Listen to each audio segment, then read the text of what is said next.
முருகப்பெருமான் இருக்கிறாரு அப்படின்றதுக்கு ஒரு சின்ன ஒரு உதாரணம், சின்ன ஒரு அனுபவம். ஒன்றும் இல்லை, எனக்கு ஒரு கஷ்டமான ஒரு சூழ்நிலை வந்துச்சு. வந்தபோது நான் ரொம்ப நாள் முன்னாடிலாம் இல்லை, இப்போ ஒரு நாளுக்கு முன்னாடி அந்த மாதிரி தான்.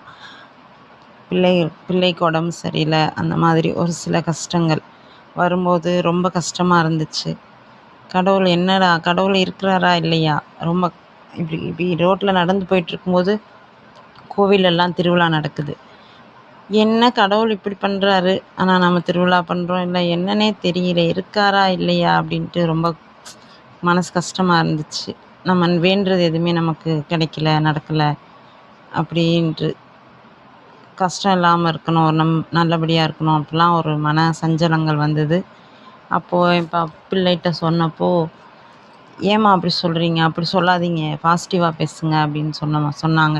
அந்த கோவில் முன்னாடி அதுவே ஒரு கடவுள் பேசின மாதிரி தான். இன்னொன்று என்னென்னா, தூங்க போகும்போது நான் சொல்லிட்டு படுத்தேன், முருகா எனக்கு தெரியாது, இன்றைக்கி எனக்கு கனவுலையாவது வந்து ஏதாவது ஒன்று நீங்கள் சொல்லணும், எனக்கு ஒரு ஆறுதலாக சொல்லணும் அப்படின்னு நினச்சிட்டு இருந்தேன். இன்றைக்கி பார்த்தா அதிகாலையில் பிள்ளைக்கு உடம்பு முடியலன்றனால நான் செக் பண்ணிகிட்டே இருப்பேன் நைட்டில்.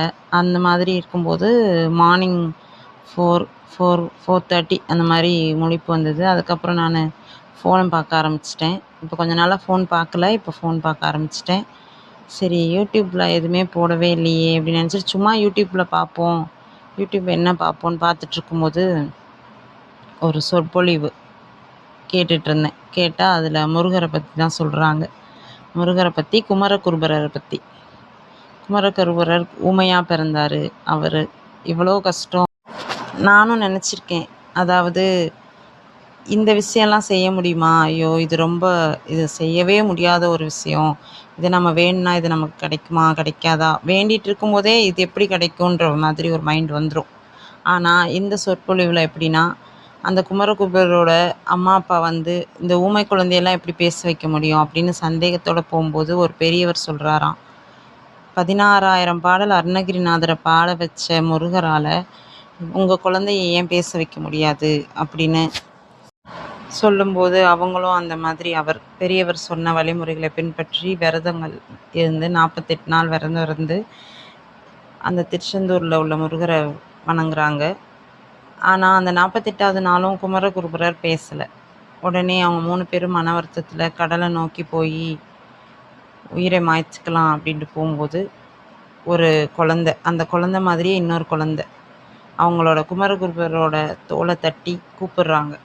திரும்பி பார்த்தா கையில் ஒரு பூ வச்சுருக்காங்க. இது என்னது அப்படின்னு கேட்குறாங்க. உடனே அவங்க அம்மா அப்பாவுக்கு ரொம்ப கஷ்டம், நம்ம பிள்ளைக்கு தான் பேச முடியாதே அப்படின்னு ரொம்ப கஷ்டப்படுறாங்களாம். அந்நேரம் அவங்க பூ அப்படின்ட்டு சொல்லிட்டு பாடலே பாட ஆரம்பிச்சிட்டார், கலிவெண்பா பாட ஆரம்பிச்சிட்டார். இந்த மாதிரி எவ்வளவோ பெரிய பெரிய அதிசயங்கள் நிறையா நடந்திருக்கு. ஆனாலும் நம்மளால் நம்ப முடியல அப்படின்ட்டு மறுபடியும் ஒரு தாட் வரும். இதெல்லாம் வந்து சும்மா நம்மளை நல்வழிப்படுத்துறதுக்காக சொன்ன கதைகள் அப்படின்னு நம்ம நினைக்கலாம். ஆனால் நினச்சாலுமேவும் ஆனால் இந்த செய்யுள்கள்லாம் இருக்கே, இந்த மாதிரி செய்யுள்கள்னு சொல்லலாம்.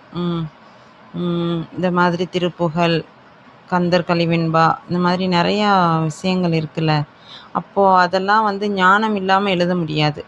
இவ்வளவு ஞானம் கிடைக்குதுன்னா கடவுள் அருள் கண்டிப்பாக, பிரபஞ்சம் கடவுள் அருளோடு வந்து தான் எழுத முடியும் அப்படின்ற ஒரு நம்பிக்கைக்கு நம்ம வரணும். அந்த நம்பிக்கையை வந்து மனசில் கொண்டு வரணுன்ட்டு எனக்கு நானே நான் சொல்லிக்கிறேன், உங்களுக்கும் சொல்லிக்கிறேன்.